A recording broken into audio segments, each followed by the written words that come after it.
age where they want to do something.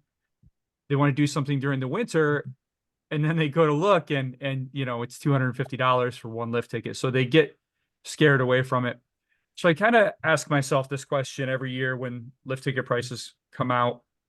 It's like, how can I write this story in a way that's not just sensational, right? It's not just a headline. So I kind of look at myself, and we all have different audiences, right? And we all have different things we're trying to achieve with our different platforms. But for me, a big thing is just explaining the trends, right? What's going on and trying to understand one mountain's pricing in the context of the broader industry. And the second thing that I try to do, and this is a big part of my readership, is I try to show them the hacks, right? Because my typical reader is, a very avid skier, skiing probably, 15 or more days a year at a bunch of different mountains, probably invested in passes, but may not necessarily want to stick with only Icon Pass mountains, right? Because it's a great product and it gets you lots of different mountains. But like someone was just like so was just saying, if you want to ski off your pass, I was in Colorado a few weeks ago and there was a colleague who I hadn't connected with, and he has an Epic Pass. And I said, "Oh, I'm up at Copper. I'm on a media visit. I have an Epic Pass. I could have just gone and met him somewhere, but when I'm on a media visit, I kind of feel dingy if I go somewhere else. So I was like, I'm skiing at Copper." So he came up and met me. He said he paid $265 for his day ticket. I was like, "Oh my God, dude, I'm sorry. Maybe I should have just gone and met you at Keystone or whatever." So that takes me to this story that I dropped in the chat, which the headline of this story this year was peak one-day lift ticket to hit $299 at Vail, Beaver Creek, Park City. Not even Vail wants you to buy them. And the dateline was September 21st. So really what I was trying to do is say, okay, well, this is a reality, but what's the trend around that, right? Like we all kind of understand this meta narrative of, all right, Vail has really taken lift ticket prices very, very high, and Alterra has followed this model to try to incentivize folks to buy an Epic Pass. And they've been pretty clear to me that that's what they're doing. It's not even like I'm not digging to find that narrative. It's Vail has told me as much in their own words. So I'm like, okay, well, what do I just write a story about expensive lift tickets? Because that's not very, I mean, it's sort of, it'll get clicks or whatever, but it doesn't really say anything. And it's kind of misleading because it tells the story of skiing being unaffordable, which I feel as though that's not the case. The more I write about this, and I write about it all the time, there are so many ways if you're a frequent skier to do it in an affordable way. So what had changed this year, and as I started to dig into this, is, and this goes to my headline of not even Vail wants you to buy them, is as I looked and tried to buy lift tickets, like I wasn't actually going to buy them because I can't afford them. But if I was going to buy them, Vail has all these pop-ups that basically say, "Oh, are you sure you want to do this? You could save," and I have screenshots of all this stuff in that article. So if you try to buy a $299 lift ticket, it'll say, "Oh, well, you can actually get an Epic Day Pass for $122." And if you still go past that and you try to buy again, even before you try to check out, it does it for you again. And so I thought that was, I don't know, I don't want to say magnanimous of Vail, but I think it was an improvement because I had actually written an article 2 years before about how that wasn't the case. And once a skier went down that rabbit hole, like let's say you're just, a mom or dad, and you're trying to plan your family vacation for February and October, and you're just like used to buying lift tickets and you go and you just buy them. You might not understand what an Epic Day Pass is or that that's something for you. But Vail had really built into its work stream or your buy stream, your product experience, whatever you want to call it, to try and not get you to buy that product. And so I looked at that and did a bunch of screenshots. And then I went to Alterra and Powdercore and Boyne to see what they did. And I found that they were less sophisticated, right? So that's sort of where I explained the trend is, okay, yes, these headline numbers are there, Vail's aware they're there, but they're trying at every turn to talk you out of it. At least if you try to pre-purchase. If you walk up to the ticket window, you walk up to the ticket window. And I'll never forget this. I was at Steamboat, gosh, right before the pandemic, and I went in. My daughter wanted to ride the mountain coaster, so I had to go into the ticket office to buy mountain coaster tickets. We had icon passes, of course, but the where you buy the mountain coaster tickets is also where you buy the lift tickets, and they had this big board, and it's like one day for an adult, $249. Again, it's a few years ago. It's more now. Kids was like $179. And just the look on people's faces, it was not the look of people who were there to have fun. It was the look of people who looked trapped, and that feeling, I think people don't forget that. I think this is not something that you're going to do more than once, right? Like you might be, oh, I'm here, I'm going to pay $270 for a lift ticket, but I'm never skiing again. Or you'll try to figure out the hack. And right now, the big companies are kind of just hoping you figure it out. I don't think they're doing a great job telling their story, but this was a step I felt in the right direction by Vail, at least getting in front of folks with the pre-purchase. They also have this turn in your ticket program where if you do pay $200 for a lift ticket, you can then go get $100 off next season's Epic Pass. I don't think Alterra has something similar. Maybe they do. But none of the other companies, and you can see in that article, they kind of just let you make that bad decision without getting out of it. And then to finish off the article, I said, okay, well, what if this is just kind of turning you off to big mountain skiing in general, which I know certainly as I've visited big mountains over the past several years, I find that as more Epic and Icon passes are sold and there's more skiers going to fewer resorts, I do find myself seeking other places. So at the bottom of this article, I included a chart, and again, this is September, so I didn't have lift ticket prices for everyone. I actually updated it today, but it's not updated in the article. So obviously there's a lot of hacks with like the Epic Day Pass and the season passes, and being written in September, you can still get a great price. Too late now. But if you're reading this now, there are a lot of really big ski areas in this country that still charge less than $100 for lift tickets. Probably the best of those is Whitefish. It's $97, and that is big enough to be on any pass, and it has a great lift system. And well, the Snow Ghost Express is not running so good this year, but as some people know, but in general, it's a mountain where they've invested a ton of money, but a lift ticket's still $97 for like a Copper Mountain caliber ski experience. Bogus Basin's $84. There's this stretch of ski areas across the upper Pacific Northwest, 49 degrees north, Mount Spokane, Silver Mountain, Lookout Pass, where lift tickets are around $50 on weekdays still, even though these are big footprint ski areas with thousands of acres, thousands of vertical feet. So the lift systems are not quite what you would find at some of these other places, but Right. but they're there. And so, folks looking for a white pass in Washington's another one's $85. They get 400 inches of snow a year. You know, so that's one kind of hack I write about a lot, is just start to think differently and explore a little more, and maybe look statistically at some of these ski areas that can offer you a big experience without the big price tag. And then one more trend I want to highlight that I've been looking at, and then I'll stop talking, is there's another article I wrote just recently, and it was 24 trends I'm watching for 2024. And number 12 was, will day ticket prices continue to skyrocket? I do wonder if we're kind of reaching peak lift ticket in the same way that we reached peak season pass. And yes, there's still like your Deer Valley and Jackson Hole and Sun Valley where season pass prices are thousands of dollars. But for the most part, a season pass at Vail Mountain cost double 15 years ago what it does now, and you can only ski at Vail Mountain, maybe Beaver Creek on it. So I'm starting to watch this, and I'm saying to myself, okay, well, there's obviously a lot of folks see the value in this business model. However, we're starting to see little holes poked in it here and there. And I'll give you a good example that I saw when I was out in Colorado earlier this month, is that if you go to Copper Mountain and you go to their lift ticket page, their lift ticket prices are like, and this is a screenshot from from a couple weeks ago, but it was, 174, 194, 194, 174, 174, 174, then 99.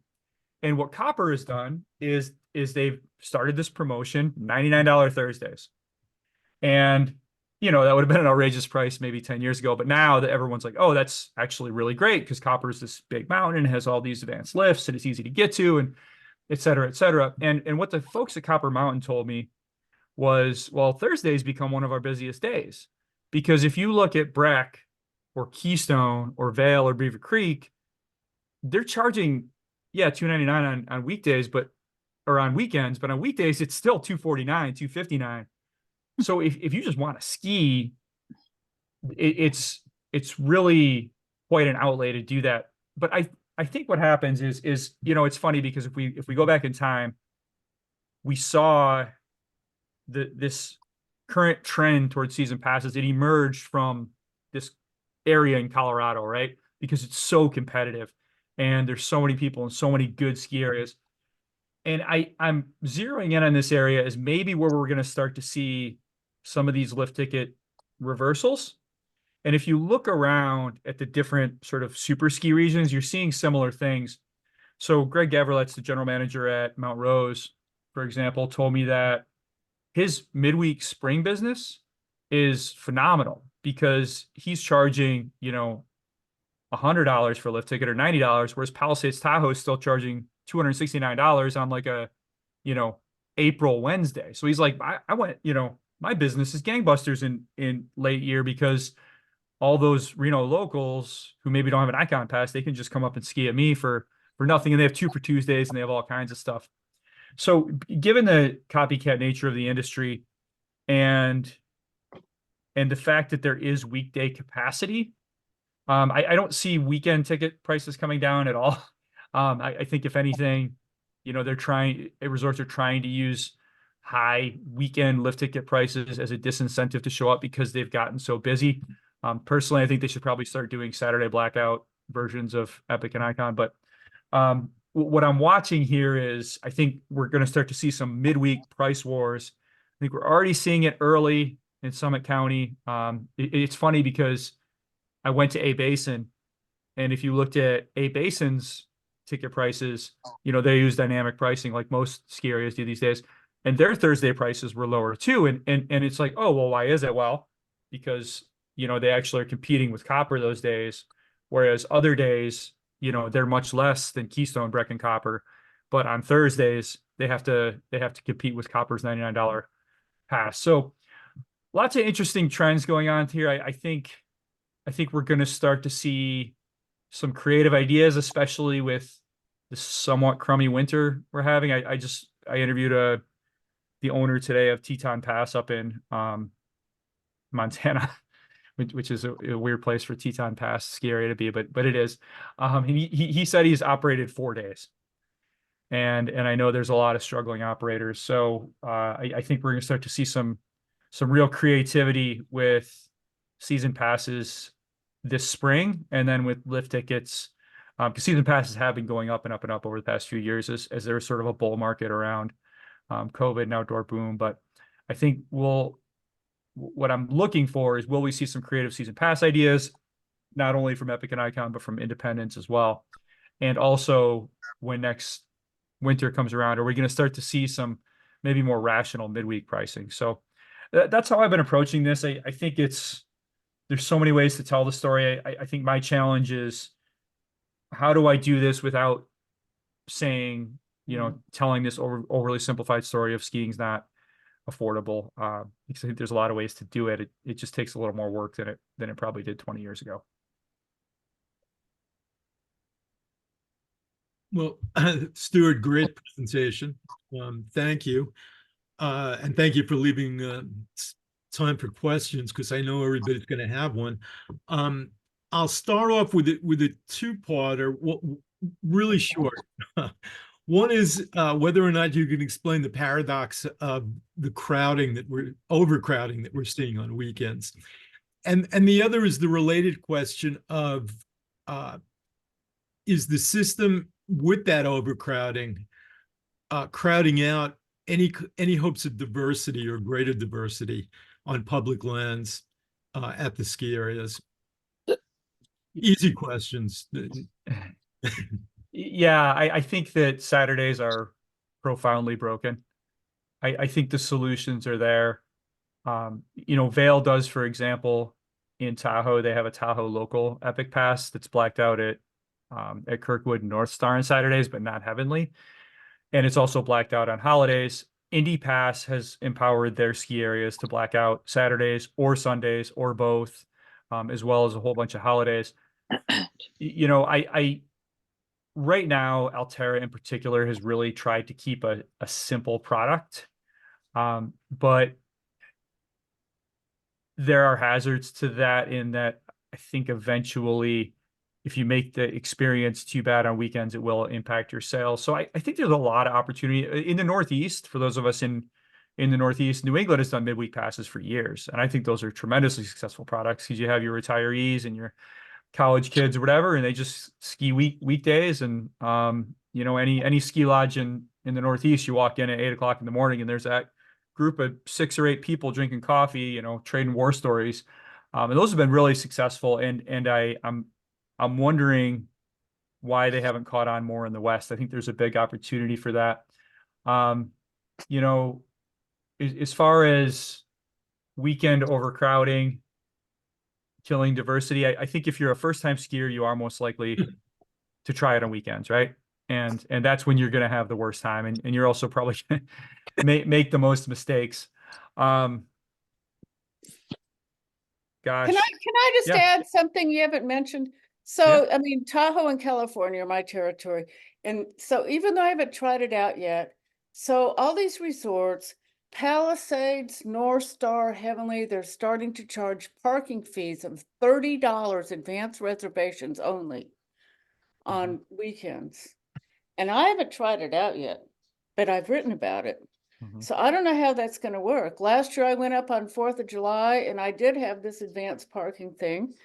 And I expected to be stopped at the gate, but no, they just scan your license plate in the parking lot. So this is really new development, and I don't think people know about it. Whether they have a pass or whatever, I've always gotten like a 3-day pass or a 4-day pass or whatever to these various resorts. But this parking thing is totally new, and I have to figure out how to use the free transportation that I've written about, but haven't tried myself. Yeah, Janet, I think when Stuart mentioned the East, I think Stowe is the first area that had a real problem with the parking issue. Really? That was written about quite a bit, as I recall, last season. Stuart, are you aware? Yeah.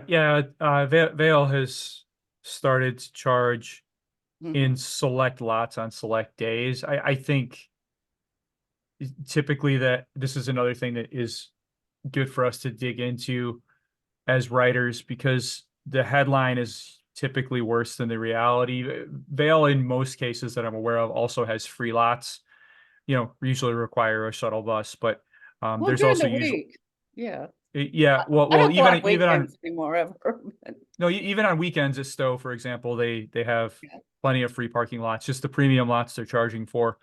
And they'll they'll give you a waiver if you have 4 people sometimes. So there's what they're trying to do is another version of what I was just suggesting they do with passes, which is to sort of limit passes. They're trying to fix it from the back end, right? And disincentivize folks from, or like meter crowds a little more using a different pricing structure. I just don't know how people are supposed to know about this. Yeah. Especially if they're just driving up to the window and saying, oh, I want to go skiing today. And it's like, I always in my stories compare it, when I write about what's new, I compare it to the price of going to Disneyland. Right. It's about the same. Or any ballpark in the country or concert venue. Jay? Yeah, I got a 2-part question for everybody. Okay, what can we do to get the message across and have it heard and have an impact? How can we get the major pass holders to reduce prices. Like, for example, on Wednesday, when I went to Jiminy Peak on a Wednesday, little tiny Jiminy, $104 all day. Oh, but $99 for half a day. That's not a good deal. And the second question is, I believe, Charlie, and this is from my experience also as a lawyer, is that one of the things I've never liked in deal making is that everybody thinks they have to take the last dollar on the table.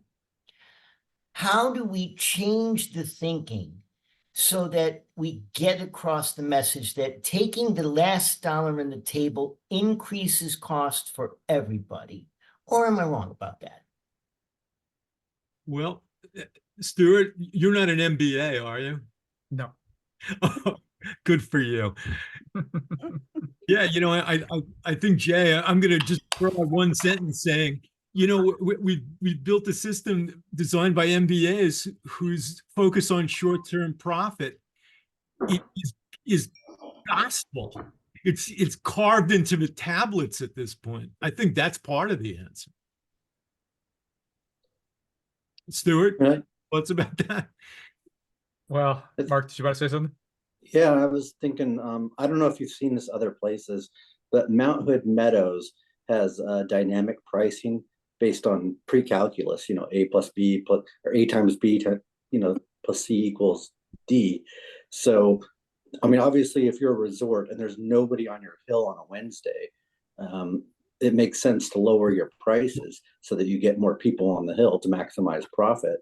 So I was thinking that maybe dynamic prices would be the middle ground between having to buy an ultra high priced. I mean, I was skiing in the rain this weekend.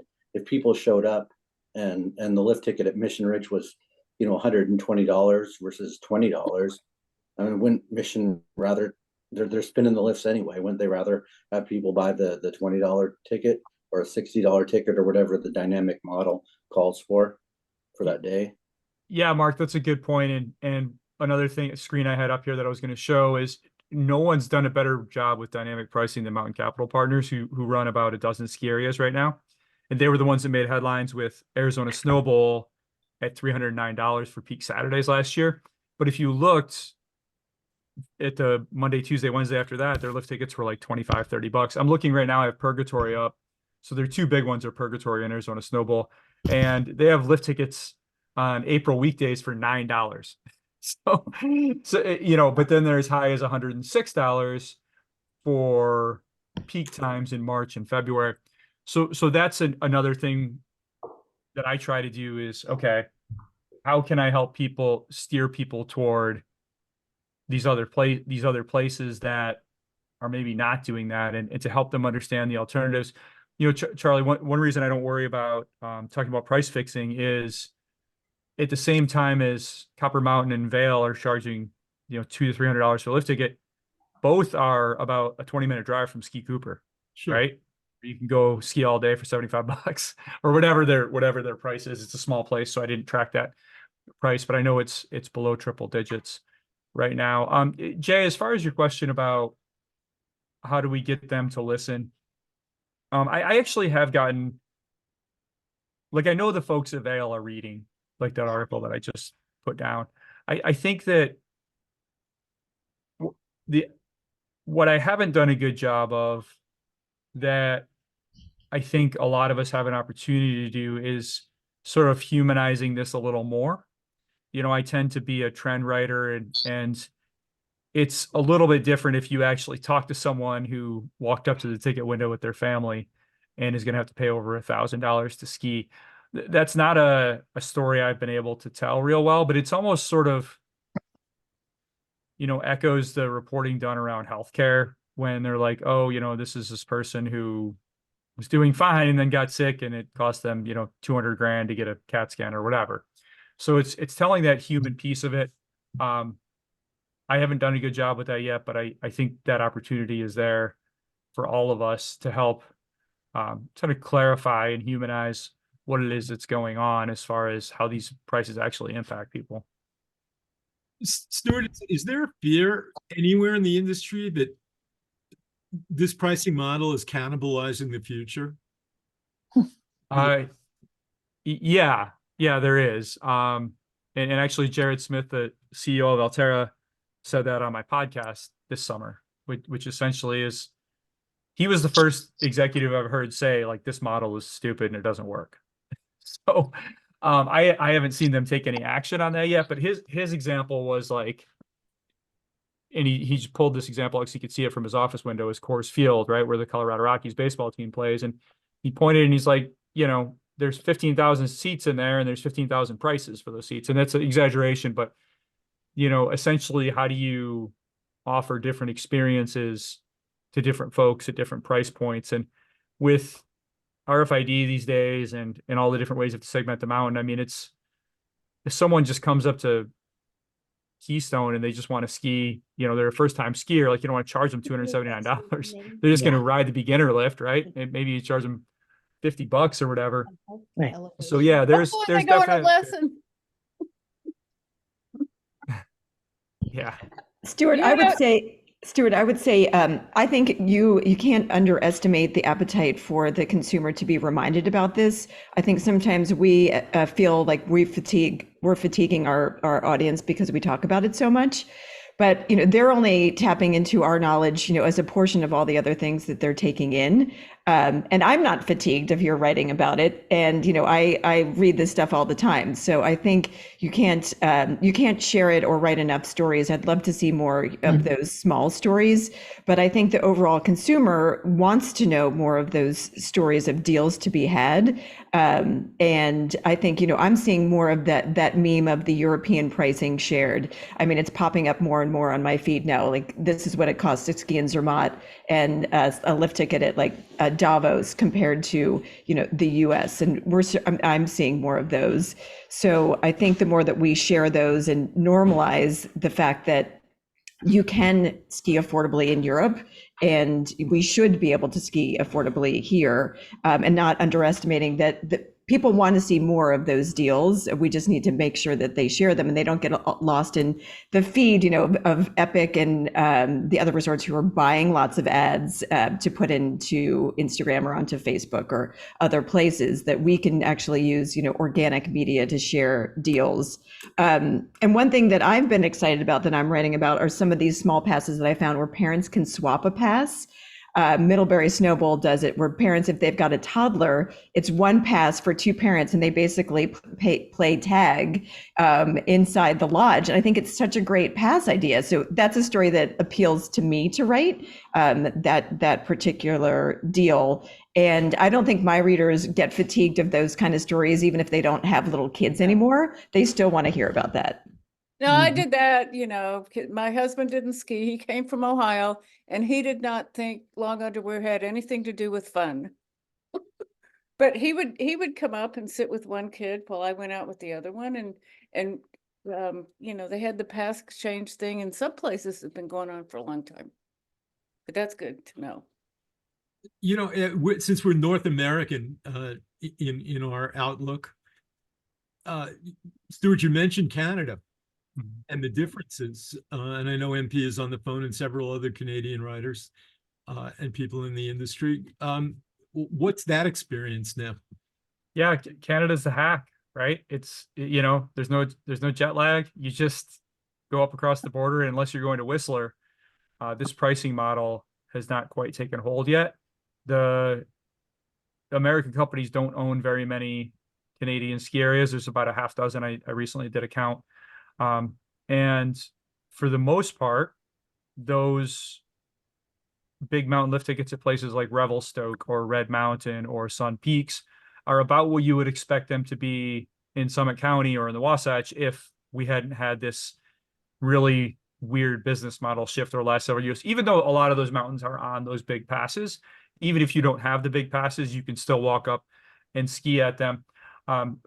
And that's true throughout Canada. I mean, there's like 100 ski areas in Quebec, and there's a bunch more in Ontario, and then there's a bunch out west. So yes, absolutely, Canada is a fantastic alternative. And my fear is that the U.S. companies will start buying up there. I'm not sure if there's a reason they haven't bought more yet, but you do see at Whistler where a day ticket is hitting similar levels to the great ski areas in America. But yeah, Canada is definitely something to steer the readers toward. It's funny how it gets out of our mind pretty easily. So yeah, the as far as hacks, the few things I try to point towards people toward is like I said, Indies, independent mountains, different regions like that Pacific Northwest area with 49 degrees north and Silver Mountain that's super cheap, passes, and then skiing off peak. And then there's also a good conversation to have around ticket packs. And Mountain Creek in New Jersey, for example, you can buy they call it the triple play for like $99 early bird, and that's less than the price of one peak day lift ticket. And the vast majority of mountains have something like that, and sometimes they're on sale even after those bigger passes go off sale. Do you see the possibility that climate and the relative scarcity of snow may someday soon impact pricing models? I haven't seen the way that I've been thinking about climate change and skiing is that skiing has spent most energy adapting and has gotten really good at snowmaking and making more snow more efficiently for less cost, and sort of doing it in a way that the water goes back kind of to the source of the snowmaking at the end of the spring. Given we have a couple factors working in our favor in North America. One is altitude, and we have more of it than the Alps in general, right? So our western ski areas are not losing snowpack maybe at the rate that we feared. And then in the east, everywhere else, like I was at Timberline, West Virginia last year, and it was 60 degrees that day. They hadn't gotten below freezing in 6 days, and they were 100% open. It was insane. Like the way these operators can recover these days, the good operators, and they're not all good, but the good, really, really good operators. I tend to be fairly optimistic just given the trends that I've seen. And Europe's a whole different thing, and they have different weather patterns and elevations to deal with. But so far, most of our ski areas that we lose seem to be more through mismanagement than anything. I guess I want to chime in here because this is sort of my area of section and snow data, and I'll reinforce what Stuart said, that in terms of Western ski areas, it's a non-issue. The worst ski season by far still remains 1976-77. However, here in California, one of the things that also hasn't changed is volatility, and we have skiers like last year where we skied till August 5th, and the skiing was better than it was at New Year's this year. And so I do think the big operators understand the volatility, and I'm in a webinar, I'll call you back. Bye. and I believe this drives the let's get people to pay their money in the spring and summer, because it smooths out your earnings. Mammoth, as well run as it is, will sell 30% at least fewer skier visits in the bad years than the good years. And if you can collect that money in March and April, you are stabilizing your revenue stream. And I believe that in fact this is a motivation for the cheap season pass model. Yeah, absolutely. Yeah, thank you for that input, Tony. Very interesting. Curtis, I've heard that Kirkwood is experimenting with some stuff in terms of getting people to the hill. Kirkwood is a great ski area at the end of a bad road. And although traditionally they have great snow, they're pretty much fully open right now, but all the off-piste stuff is junk due to the lack of snow at this time. And then I was out there this weekend, and it actually got so warm that the snow was so grabby and chunking and all that, but that's not typical of this time of year, but it was pretty typical of what was going on around Tahoe everywhere. So for the first time in a long time, it took me a half hour to get into the resort off the highway to find a place to park. So weekends now are, I think there's been a big paradigm shift in terms of skier days, where Thursdays are like Fridays, Fridays are like Saturdays, and Saturdays are like holidays. And so that whole situation is going on. They do have paid parking in select lots, but for the most part,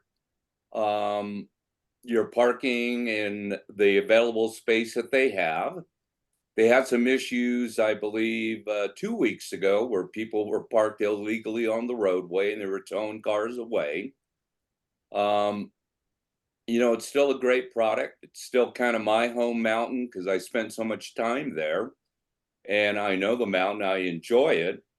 But, you know, the caliber of skiers there are a lot better in a lot of ways than the caliber of skiers I see at Heavenly. And not to knock Heavenly in any way, but those big cruising boulevards attract a myriad of different level skiers.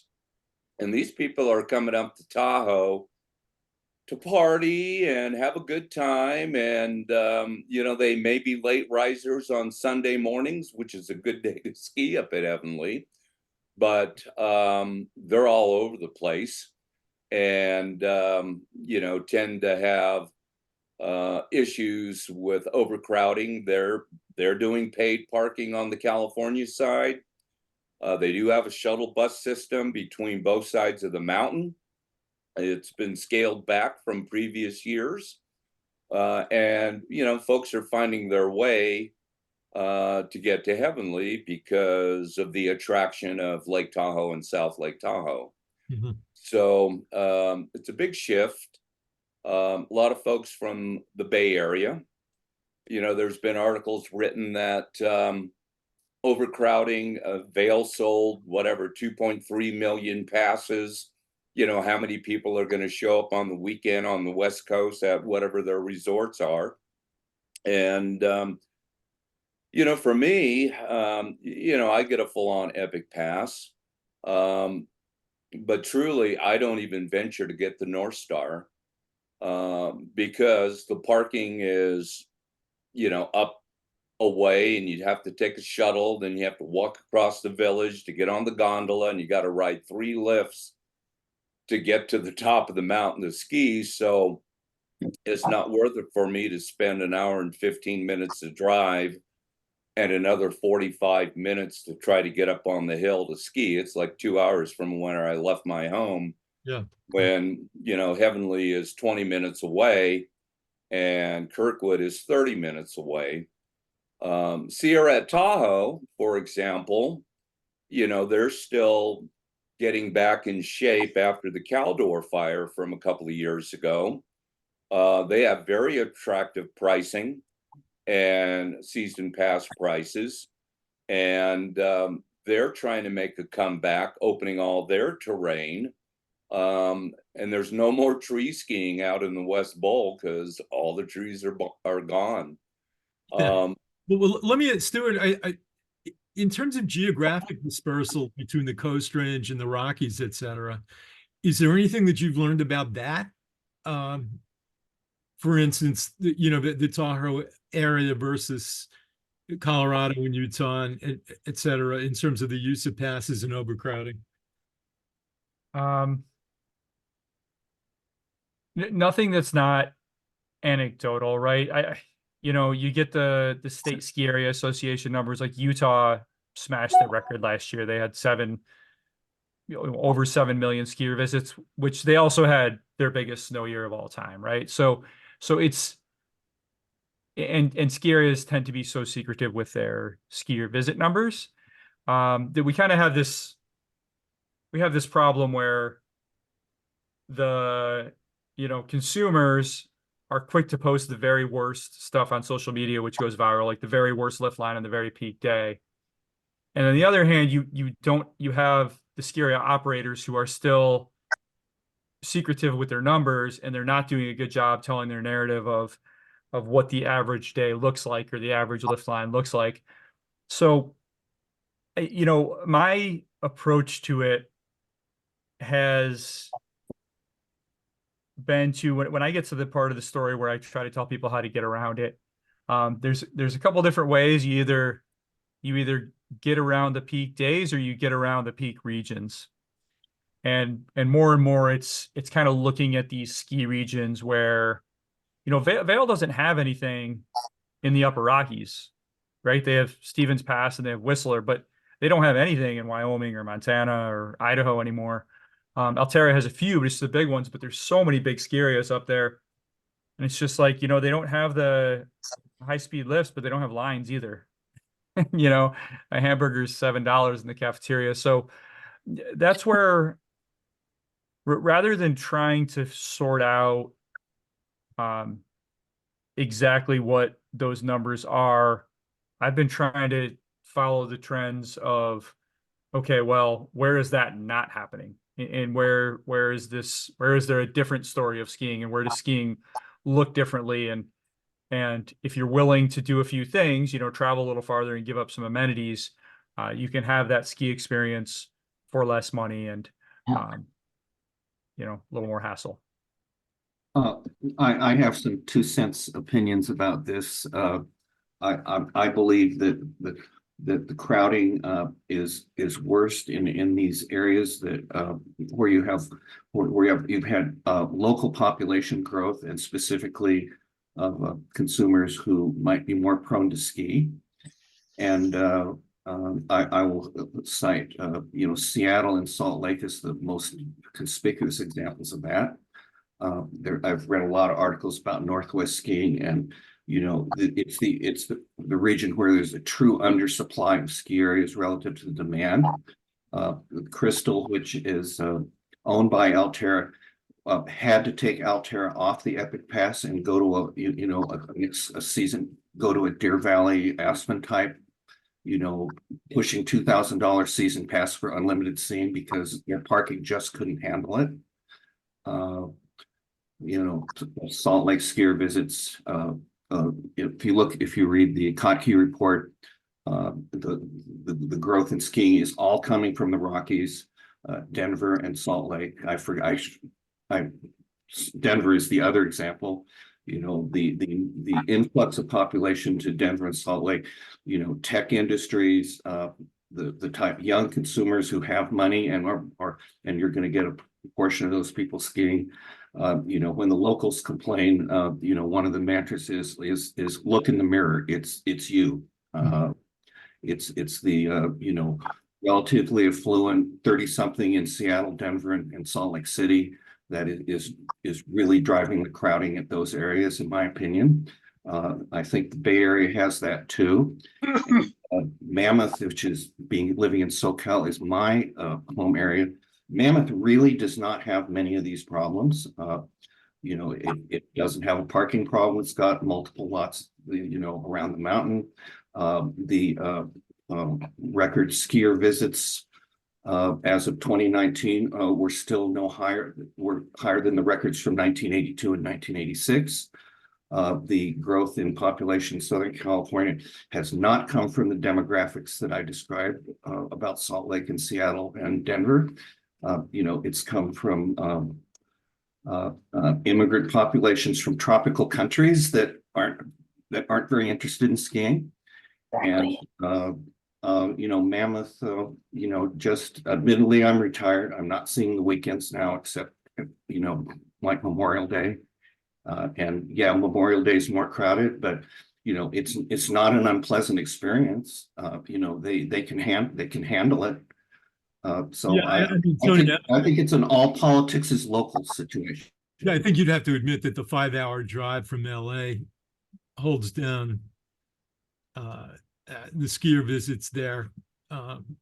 That drive is easier than it was in the 70s because there was 5 times as much 2-lane road.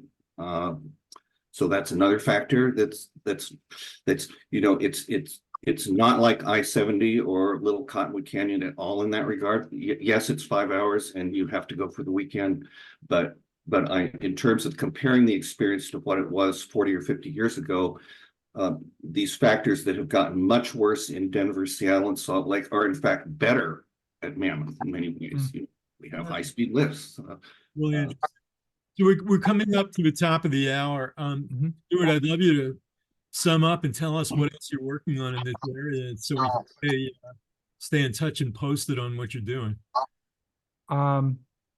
Yeah, I continue to, I think as we get into season pass sales season, I'm gonna look for creativity. I tend to be pretty optimistic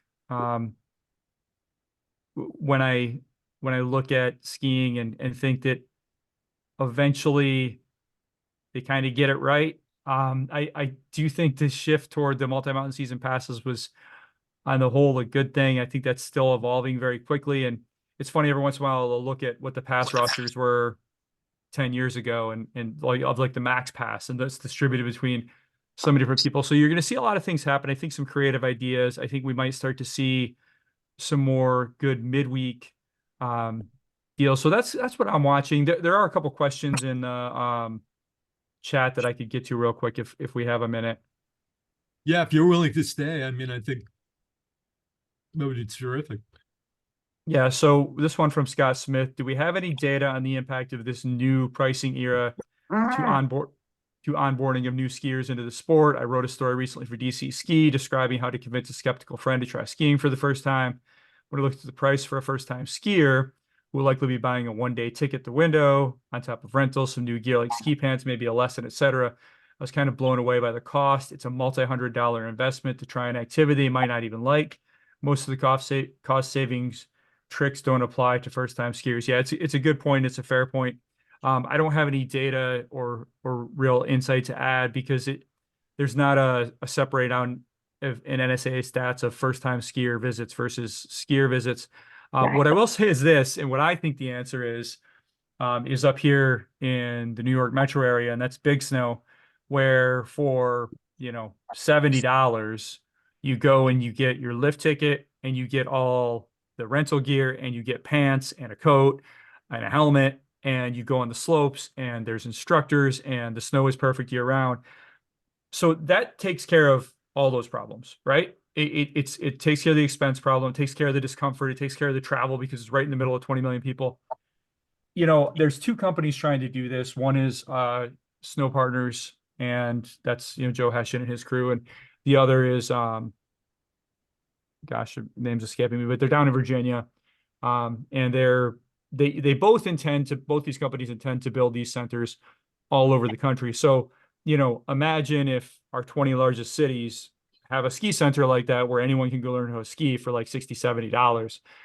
Even and not necessarily just in places like Texas and Florida, but in Denver. I mean, because no one's going to go up to Keystone and pay, $1,000 to learn how to ski. So I think that these will be the great incubators of new skiers in the 21st century if they can build them at scale. So, Charlie, can I make a comment? And Stuart, this is Mary Jo. Having worked for SIA for a number of years and then having run Learn to Ski and Snowboard Month for 10 years. By the way, the ski center you're talking about in Virginia, Stuart, is in Fairfax, Virginia, which is the 13th largest school system in the country. So they have a huge population base. Yeah, but, Alpine X, that's what they're called. Yeah, exactly. Alpine X, yeah. A couple of comments, just really quick. Having had that experience, I think the industry has a PR issue with people that they're trying to get involved into the sports because they do a really good job of promoting how expensive it can be, but not such a great job of of telling people how inexpensive it could be. And that's an issue that needs to be worked on across the board. I read your article and I actually turned it into an article on my blog, Sun and Snow Adventures. And I got so many comments from local ski areas in our area, the Mid-Atlantic, who these are people who were experienced skiers. And they even said, if I had to pay that kind of money when I started learning how to ski, I probably wouldn't have gotten into it. So that's totally an issue. Yeah. A quick comment, absolutely. a quick comment. First of all, I can't find your story, but I will. But the second thing is, you know, I heard some comments about immigrants or something. Nobody has written about the J2 visas that allow all these people from South America to come up and work at ski resorts for 3 months. And my son got the same thing to go to New Zealand. And somebody needs to explain why there are all these lifties with name tags that say they're from South American countries.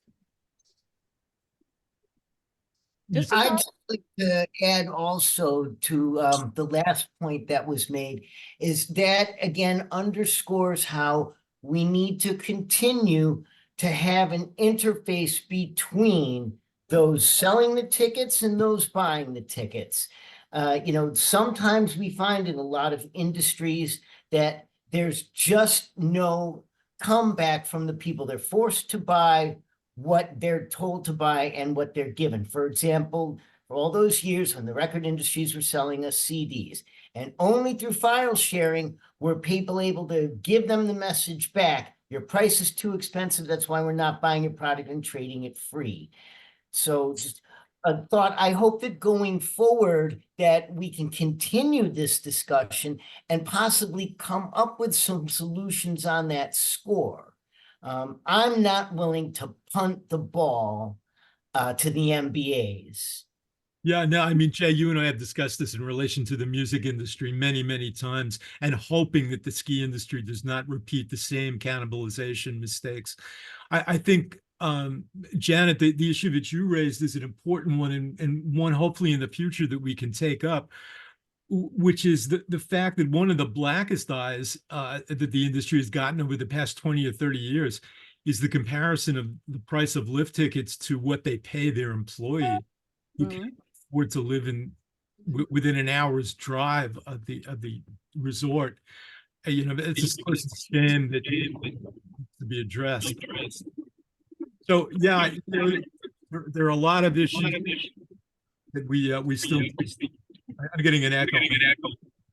But A lot of people living in garages on cots. Yeah.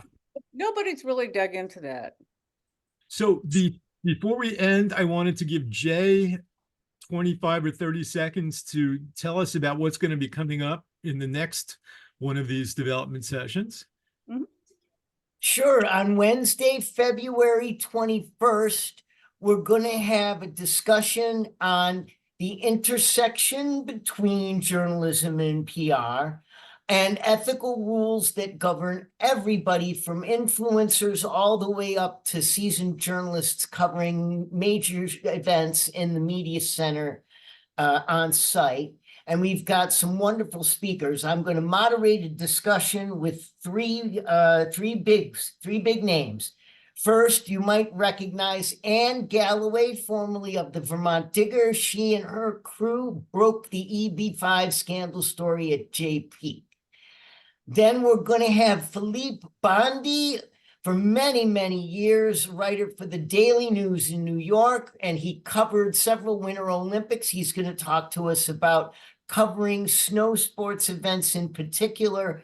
And Ron Green, a Lifetime Achievement Award winner from the Golf Writers Association of America, and a second-generation sports writer, also to talk about both ethics and covering events live from the media center on deadline. Excellent. So it should be a lot of fun. Yeah. It's called Fast and Break Things with a question mark. Excellent. Stuart, I can't thank you enough for taking the time to do this. Again, keep us all plugged in. I think, as always, you did a terrific job of getting the information out there, and there's so much more to discuss about this. And since we have the ski guru, Jeff Blumenfeld, with us, he gets the last word. No, I think this is great. And Stuart, thanks so much for supporting all of this. Thanks for the gonna opportunity. say, yeah, thank you. Great. It was excellent. Thank you everyone. guys for joining us. We really enjoyed doing it, and we'll see you next time. Thanks Yep. supporting NASJA. Thank you Yep. for your support.